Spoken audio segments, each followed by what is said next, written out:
Que se passe-t-il lorsque l'existence même d'un être humain est déclarée un crime?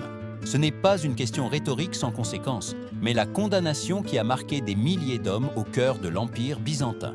Nous étions au VIe siècle, et sous le règne de Justinien Ier, surnommé Justinien le Grand, la loi cessa d'être un outil de coexistence pour devenir une arme d'extermination morale. Dans une Constantinople bouillonnante entre splendeur et peste, entre ambition de pouvoir et peur religieuse, une nouvelle catégorie de coupables émergea. Ceux dont l'intimité ne correspondait pas au moule orthodoxe. Le crime n'était ni de voler ni d'assassiner. Le crime était simplement d'aimer d'une manière interdite. Justinien n'était pas un empereur ordinaire. Héritier d'un rêve impossible, faire revivre la grandeur de Rome, il se proposa non seulement de conquérir des territoires, mais aussi les consciences. Depuis son accession en l'an 527 jusqu'à sa mort en 565, il gouverna d'une main de fer, obsédé par l'imposition de l'unité. Unité territoriale, unité de foi, unité de morale. Pour lui, la diversité n'était pas une richesse, c'était une menace. Et dans cette logique, chaque différence devait être corrigée ou éliminée. Le contexte historique alimentait sa ferveur. Depuis le concile de Nicée en 325, le christianisme s'était transformé en religion impériale et sa morale en boussole obligatoire. Les évêques, figures comme Jean Chrysostome ou Ambroise de Milan, avaient semé l'idée que certaines pratiques intimes n'étaient pas seulement un péché personnel, mais une corruption capable d'attirer la colère divine sur des villes entières. Le peuple frappé par les tremblements de terre, les famines et les fléaux, cherchait des coupables visibles à montrer du doigt. Quel meilleur outil pour un empereur que de canaliser cette peur et de la transformer en loi? C'est ainsi que naquit un décret infâme. Au sein du Corpus Juris Civilis, compilation monumentale de normes, fut inscrite une sentence froide et brutale. Ceux qui ont honte d'être des hommes seraient punis de mort. Aucune ambiguïté, aucune faille de miséricorde. La loi ne décrivait pas des criminels, mais des personnes dont l'identité devint un délit. Le fil du pouvoir impérial descendait désormais jusque dans les chambres privées, jusque dans l'intimité la plus profonde de la condition humaine. La violence de cette disposition ne punissait pas seulement des actions, elle détruisait des possibilités. Elle transformait le désir en condamnation, l'affection en sentence, l'identité en risque de mort. Et elle le faisait avec la légitimité d'une Église qui proclamait le salut des âmes, mais qui en même temps acceptait l'anéantissement des corps. Dans ce climat, Justinien émergeait comme l'arbitre suprême, celui qui décidait quelles formes d'amour pouvaient survivre et lesquelles devaient brûler. La question inévitable résonne encore.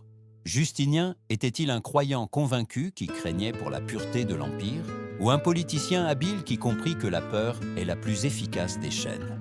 Quelle que soit la réponse, le résultat fut le même. Une société où la vie privée devint publique, où la loi se transforma en bourreau, et où la simple existence pouvait sceller la condamnation.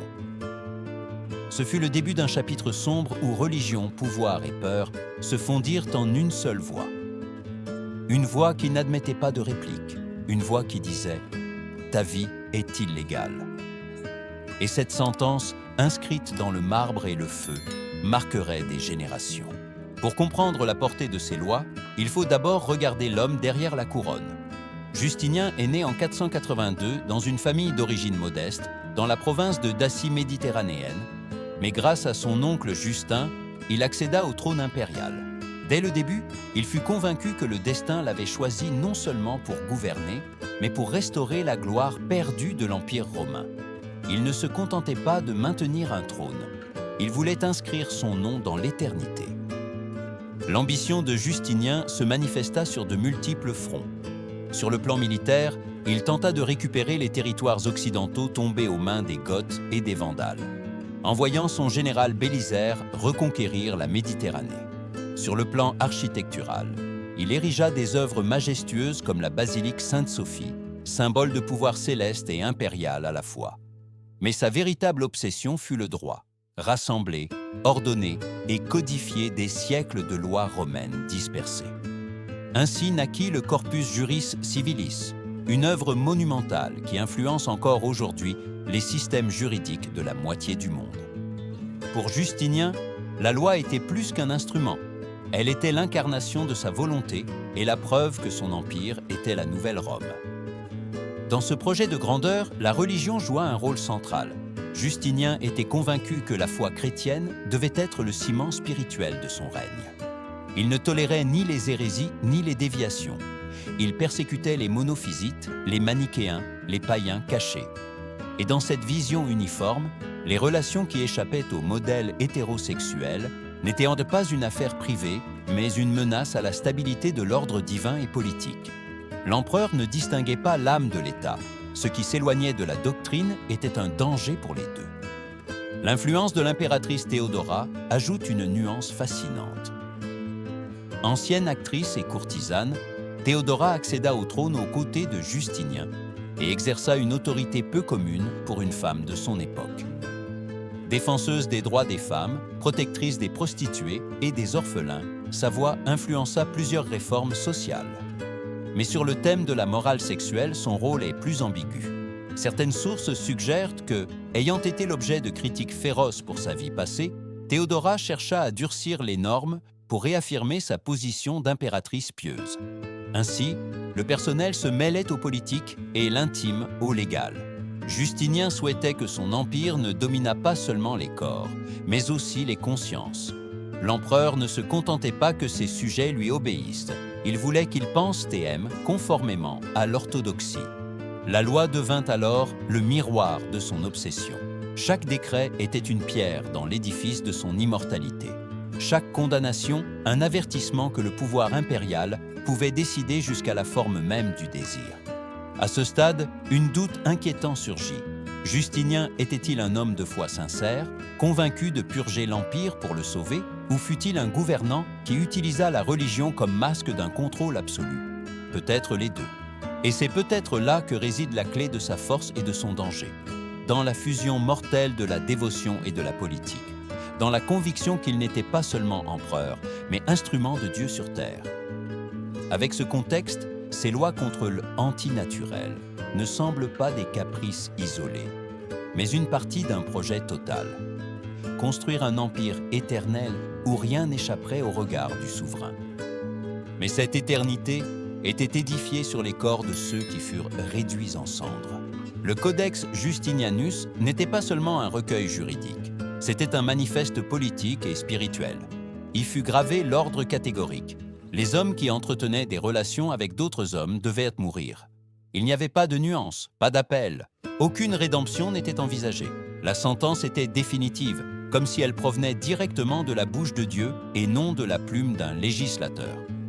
Au VIe siècle, quand la frontière entre le sacré et le politique était diffuse, cette fusion donnait à la loi un poids insupportable.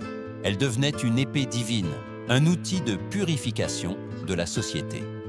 Le précédent immédiat se trouvait dans les édits de Constantin et de Théodose, empereurs qui avaient déjà criminalisé certains comportements après la christianisation de l'Empire. Mais avec Justinien, l'intensité atteignit un niveau inédit. Il ne s'agissait pas seulement d'interdire, mais d'éradiquer, d'effacer toute trace d'une identité. Ce fut un saut de la condamnation morale à l'élimination physique. Le privé se transformait en public, l'intime en politique, l'humain en délit. Les évêques les plus influents de l'époque fournirent le cadre idéologique. Jean Chrysostome, avec sa rhétorique enflammée, avait assimilé les relations entre hommes à un poison spirituel qui corrompait l'ensemble de la société. Ambroise de Milan avertissait que de telles pratiques provoquaient la colère de Dieu sur des villes entières, punies par la famine et la peste. Ces voix, amplifiées dans les chairs, créaient un climat de terreur religieuse. Justinien ne fit que reprendre cette anxiété collective et lui donner une forme légale, l'inscrivant dans le marbre pour la postérité. Mais que signifiait, au fond, ce décret? Il signifiait que l'État ne se limitait pas à punir des délits tangibles comme le vol ou le meurtre, mais qu'il entrait dans les alcôves, dans les désirs les plus intimes. C'était la négation de l'autonomie personnelle. C'était la démonstration qu'à Byzance, il n'y avait pas de « je » séparé du « nous » impérial. Le corps de l'individu appartenait au corps de l'État, et toute dissidence était une maladie à extirper. Le langage du code légal est révélateur. Il ne parle pas d'homme avec un nom propre, Il ne reconnaît pas de sujet. Il parle de ceux qui ont honte d'être des hommes. La déshumanisation était absolue. Ce n'étaient ni des citoyens, ni des sujets, ni des personnes. C'étaient des aberrations que la justice divine exigeait de détruire. En ne les nommant pas, la loi leur volait même la mémoire, les condamnant à un oubli perpétuel. Une exécution ne tuait pas seulement un corps, mais effaçait toute possibilité de souvenir. Ce recours à faire de la loi une épée divine avait une autre finalité: consolider l'autorité de l'empereur comme vicaire du Christ sur terre. Si désobéir à Justinien équivalait à désobéir à Dieu, alors toute dissidence devenait hérésie. L'obéissance légale se transformait en obéissance religieuse et le pouvoir civil en pouvoir spirituel. Dans cette fusion létale, l'amour devenait sacrilège et le désir une menace cosmique. La question, inconfortable mais inévitable, persiste. Dans quelle mesure la société byzantine accepta-t-elle ce modèle ? Était-ce la peur qui maintenait le silence ou la conviction que l'ordre divin devait s'imposer à tout prix ? Ce qui est certain, c'est que la loi non seulement écrasa des corps, mais qu'elle modela des consciences, installant l'idée que la violence était justice et que l'identité pouvait être jugée sur la place publique. Ainsi, ce qui commença comme un décret se transforma en une nouvelle réalité.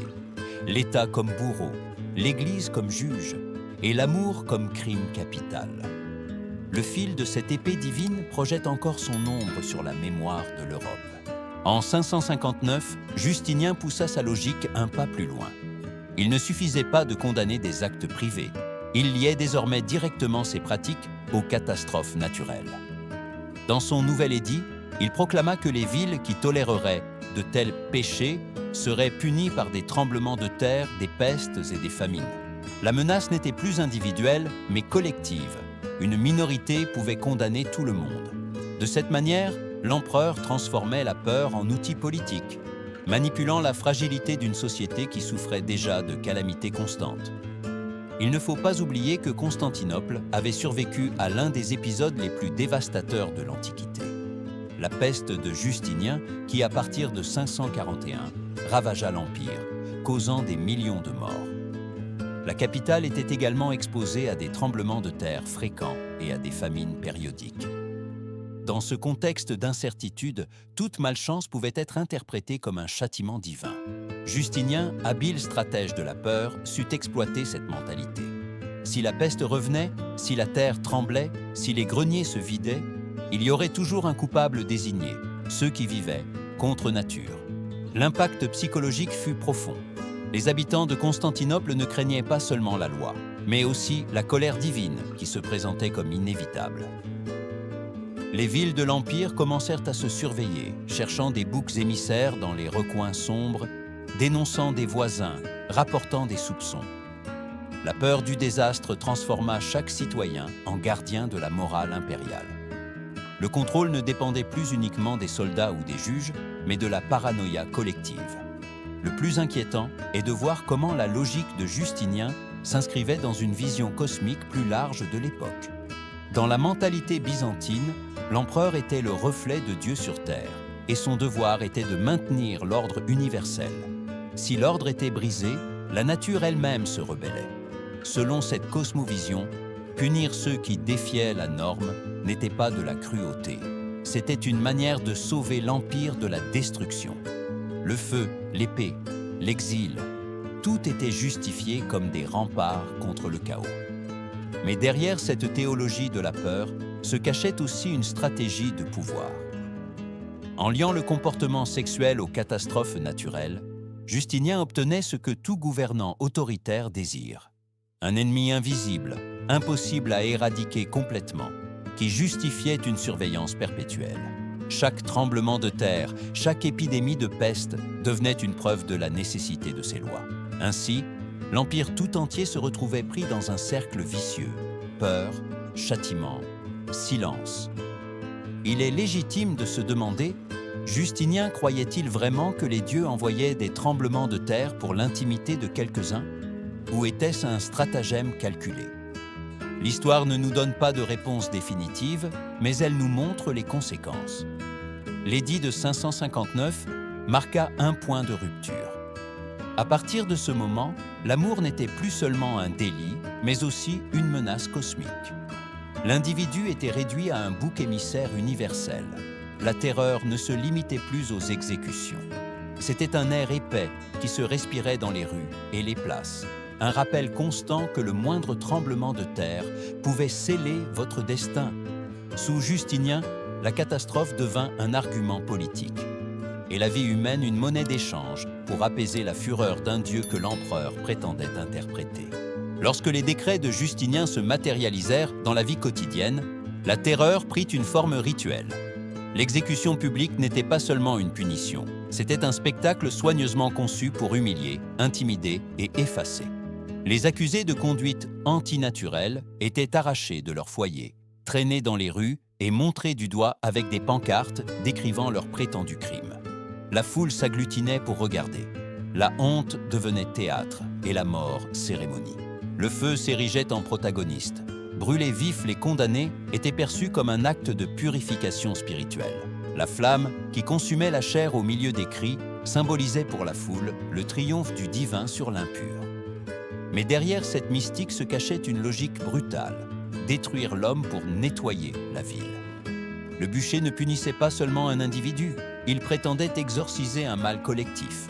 Et tandis que les corps brûlaient, l'empereur et l'Église renforçaient leur alliance de fer. Toutes les exécutions ne se firent pas par le feu. Certaines se terminèrent par des décapitations rapides, d'autres par des lancements aux bêtes féroces, faisant écho à la tradition romaine. L'essentiel était que rien ne restât caché. La condamnation devait être visible, exemplaire. Constantinople, joyau de l'Empire, devint une scène où la croix et l'épée s'entremêlaient devant les yeux du peuple. Sous les mosaïques brillantes des églises et la solennité des icônes, le sang tachait les pierres. L'effet psychologique était dévastateur.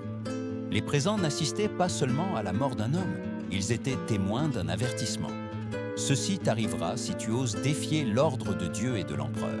Ainsi, l'exécution se transformait en catéchèse de la peur, en un sermon incarné dans la chair vive.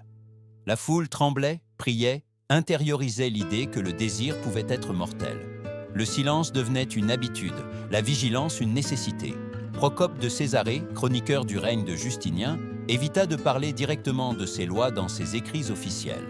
Mais dans son histoire secrète, il laissa entrevoir la sombre vérité. Il décrivit un régime où les corps périssaient, mais les esprits étaient écrasés au point d'être méconnaissables. Cette phrase résume l'essence du spectacle macabre.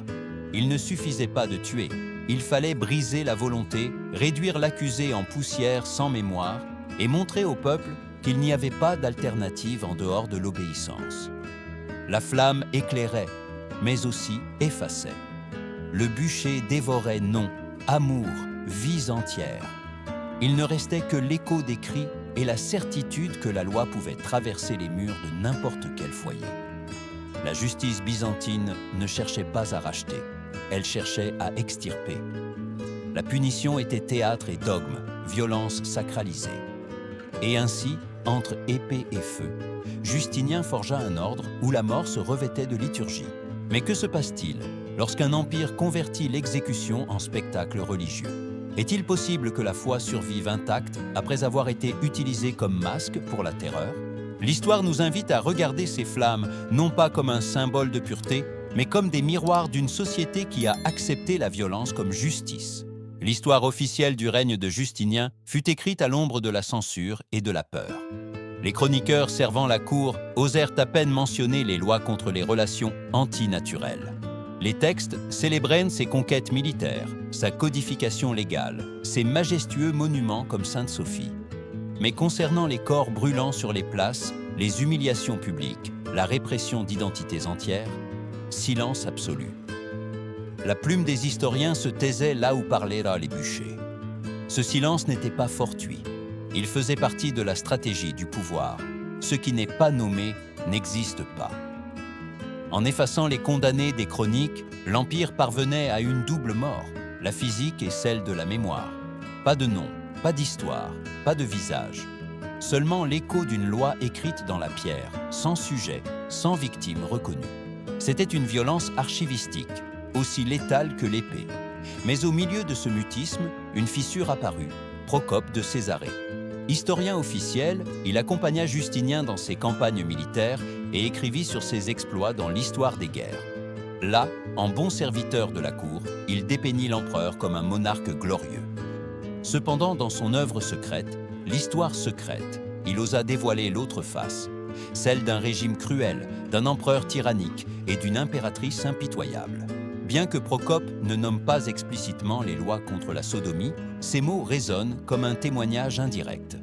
Les corps périssaient, écrivit-il, mais les esprits étaient écrasés au point d'être méconnaissables. Cette phrase est plus qu'une métaphore. C'est le portrait d'un empire où la répression non seulement tuait, mais détruisait l'âme. Le plus inquiétant est de penser combien de voix furent ensevelies à jamais. Les condamnés n'écrivirent d'où pas de mémoire, ne laissèrent pas de lettres, il n'y eut pas d'épitaphe. Leur histoire ne survit qu'en négatif dans les silences des chroniqueurs et les insinuations de Procope. L'absence de témoignages directs ne signifie pas qu'ils n'existaient pas, mais qu'ils furent effacés avec préméditation. L'Empire ne se contentait pas d'exécuter, il avait besoin que le monde oublie. Aujourd'hui, les historiens lisent entre les lignes. Ils analysent les omissions, les silences, les lacunes dans les chroniques officielles. Ils reconstruisent de la violence à partir de ce qui n'est pas dit. Et dans cet exercice se révèle un modèle. Lorsque le pouvoir politique et religieux fusionnent, l'histoire cesse d'être mémoire pour devenir propagande. Le passé se transforme en un champ de bataille où ce qui ne convient pas est simplement passé sous silence. Le cas de Justinien nous oblige à réfléchir. Quelle part de ce que nous savons de l'Antiquité est marquée par ces omissions? Quelles histoires furent ensevelies parce qu'elles défiaient la morale de leur temps? Le silence, loin d'être innocent, est une autre forme de violence. Une violence qui perdure des siècles et qui, encore aujourd'hui, nous interpelle. Dans ce contraste entre les éloges officiels et la voix amère de Procope, s'ouvre une fenêtre inquiétante. La certitude que même au cœur de la grandeur byzantine battait une machinerie de répression qui écrasait l'humain au nom du divin. Tous les condamnés sous les lois de Justinien ne finissaient pas sur le bûcher. Pour beaucoup, l'alternative était une peine qui, en un certain sens, s'avérait encore plus cruelle. L'exil et la pénitence publique. Si l'exécution détruisait le corps, ces sanctions détruisaient l'identité. C'étaient des châtiments conçus pour effacer lentement l'existence d'un homme, le réduire à un spectre social, condamné à traîner une vie sans nom ni dignité. L'exil byzantin n'était pas un simple déplacement, c'était une condamnation à l'oubli. L'accusé était dépouillé de sa citoyenneté, de ses propriétés et de ses droits. Sa famille était marquée par la honte, ses biens confisqués et son nom effacé des registres. Une fois expulsé, il cessait d'exister pour l'Empire. Le bannissement pouvait le mener dans des provinces lointaines, des monastères en ruine ou des colonies pénitentiaires où la faim et la maladie se chargeaient de compléter la sentence. Revenir était presque impossible. L'exil était en réalité une mort au ralenti. La pénitence publique ajoutait une autre dimension d'horreur. Les accusés étaient contraints de comparaître sur les places et les parvis des églises, vêtus de vêtements rudes, enchaînés, entourés de clercs qui récitaient des prières dénonçant leurs péchés. Ils devaient confesser à voix haute, devant voisins et connaissances, transformant leur honte en spectacle. Ce n'était pas un acte de miséricorde, mais d'anéantissement moral. C'était l'État qui déclarait « Tu ne fais plus partie de nous ». La communauté entière assistait à cette exclusion rituelle, apprenant à craindre et à montrer du doigt. Ce modèle de punition ne sortait pas de nulle part. Les empereurs romains avaient déjà utilisé le bannissement pour neutraliser des ennemis politiques, et l'Église avait hérité des pratiques de pénitence publique pour discipliner les fidèles. Justinien fusionna les deux traditions, transformant l'exil en une extension de l'enfer terrestre et la pénitence en une arme de contrôle social. Le religieux et le politique s'unissaient pour garantir que la personne accusée ne perde pas seulement sa vie civile, mais aussi sa vie spirituelle. Comparées à d'autres royaumes de l'Europe du VIe siècle, les sanctions byzantines se distinguent par leur théâtralité. Dans le royaume wisigoth, par exemple, les lois contre des comportements similaires existaient, mais atteignaient rarement la spectaculaire ritualité que Justinien imposait à Constantinople. Le Byzance de Justinien ne se contentait pas de punir, il avait besoin de mettre en scène. L'Empire devait montrer au peuple qu'aucun recoin de la vie n'échappait à sa vigilance. Le message était clair, la dissidence sexuelle n'était pas seulement un péché, c'était un crime contre l'État et contre Dieu, méritant la destruction totale de l'honneur. Et dans cette logique, la peine de mort n'était pas toujours nécessaire. Il suffisait d'arracher quelqu'un à sa communauté, de le priver de tout et de l'exhiber comme un avertissement vivant de ce que signifiait défier l'orthodoxie. Ici résonne une question inquiétante. Qu'est-ce qui est pire, mourir sur le bûcher ou vivre en sachant que tout ce que vous étiez a été effacé? Pour beaucoup, la deuxième option fut un destin plus cruel, car l'exécution pouvait se terminer par un cri. L'exil et la pénitence prolongeaient le silence jusqu'à la fin des jours. Le système de châtiment instauré par Justinien ne fut pas une série de mesures isolées, mais un engrenage parfaitement calculé pour soumettre le corps autant que l'esprit. Épée, feu, exil et pénitence formaient un appareil unique de contrôle. La mort éliminait l'individu physiquement, le bannissement l'effaçait socialement, la pénitence le détruisait moralement. Et tout cela se présentait non comme une arbitrariété politique, mais comme l'accomplissement de la volonté divine. L'alliance entre l'Église et l'État atteignit ici son expression maximale. Les évêques n'étaient pas de simples conseillers spirituels. Ils devenaient des juges moraux, garants de la pureté de l'Empire. L'empereur, de son côté, ne se montrait pas seulement comme souverain politique, mais comme vicaire de Dieu, interprète de la justice céleste. Le résultat fut une fusion létale. Le crime n'était pas seulement contre l'État, il était aussi contre le ciel. Et le châtiment n'était pas seulement une peine légale, mais un rituel d'expiation qui se justifiait au nom du salut. Ce modèle révélait une vérité effrayante. Quand une société criminalise l'identité, la violence devient justice et le silence loi. Les bûchers brûlaient comme des liturgies, les bannissements s'accomplissaient comme des pénitences, et l'oubli s'imposait comme victoire finale. Il ne s'agissait pas uniquement de contrôler quelques-uns, il s'agissait de modeler toute une population par la peur. Chaque exécution renforçait l'autorité de l'empereur, chaque pénitence publique rappelait que la dissidence était impossible, chaque silence historiographique scellait la version officielle. L'obsession de Justinien était de construire un empire éternel. Mais cette éternité s'édifiait sur des cendres. Il croyait qu'en uniformisant la foi et la morale, il assurait la stabilité de l'État. Cependant, l'histoire nous enseigne que l'uniformité imposée engendre la fragilité. Il suffit d'une fissure pour que tout l'édifice chancelle. Et Byzance, bien que resplendissante par son architecture et sa théologie, portait en son sein la blessure de tant de voix réduites au silence. Le parallélisme avec d'autres moments historiques est inévitable.